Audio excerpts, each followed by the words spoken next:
Hi there YouTube friends, welcome back to Auntie A's Kitchen, and this week we're going to be making a simple chocolate salami and we're going to flavour it up with some Bailey's Irish cream. And if you've never seen or heard of this before, I believe it's a popular Italian and Portuguese dessert, and unlike real salami, inside it's rich and sweet from the dark chocolate and raisins, but then you have a wonderful crunch from the biscuits and nuts. It's a treat to wow your guests at the end of the meal, and it's easy to make. And if you're interested, at the end of the video I'm going to show you how to tie up your chocolate salami. Start by breaking up your good quality 60 to 70% dark chocolate, then place it in a bowl over some boiling water to melt the chocolate. A quick tip, you don't want your bowl to touch the water, then stir occasionally until the chocolate is melted.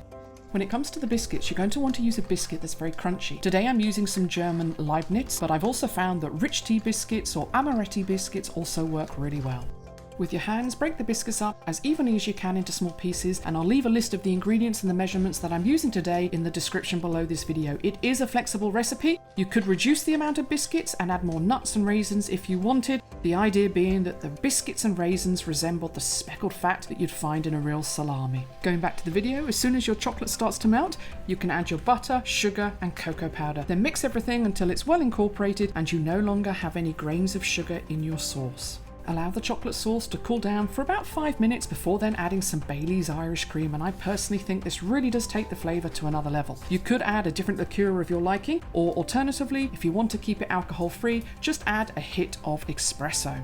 Mix this all together, then you're going to add a generous pinch of salt, which is going to help bring out and balance the sweetness. The final ingredients to add are some raisins, nuts and biscuits, and today I'm swapping out the raisins for some Sultanas, and I like to use pistachios as I love the flecks of green that appear in the different cut up pieces of chocolate salami.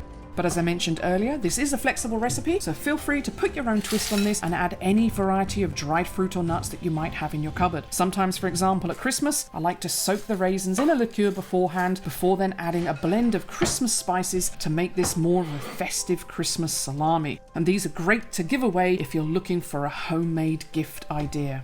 When all of your ingredients are equally covered in chocolate, empty everything out either onto some plastic wrap or some baking paper. You should have enough to make 2 separate chocolate salamis with this recipe. Then all you need to do is to roll up each salami into a neat cylindrical shape, making sure to tie off the ends so that everything is tight and compact. Place this then into your fridge either for a couple of hours, or best is to leave it overnight so that it completely chills and it's easier then to work with when we tie it up. As soon as it's cooled down and set, you can then dust it with some powdered sugar to give it that salami look, or alternatively you could roll it in some coconut bits or some chopped up nuts. For presentation, you can leave your chocolate salami as it is, or take one step further and tie it up. As you can see in the video, I've already tied up one salami, so let me show you how easy it is on this second salami, and we're going to be using the same technique that we would use to tie up meat for a roast.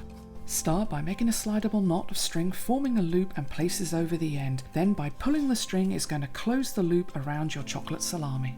Turn the end that you've just tied away from you, then cross over the string, making a loop, and place this over the end of the salami, and again pulling it tight. Then you're going to keep repeating this along the length of the salami, leaving about a 1 to 2 centimeter gap between each loop.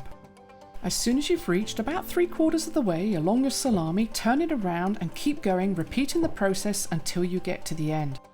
Once you've reached the end, you're going to measure out some string, the length of your salami, and then you're going to cut this string off so that you can then tie off the other side.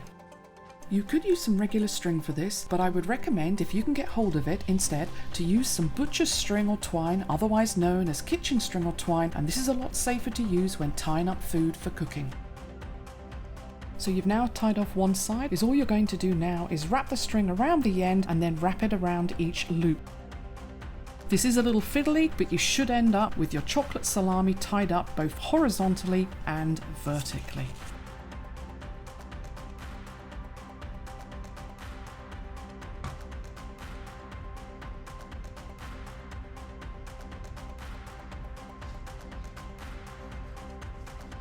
Once you finish threading your string around each loop and you get to the end of the other side of the salami, then just wrap the string around the end and tie it off where you started, then cut off any excess string.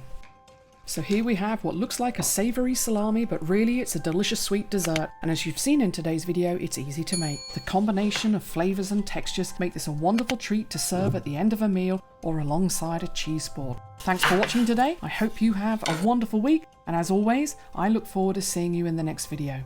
God bless.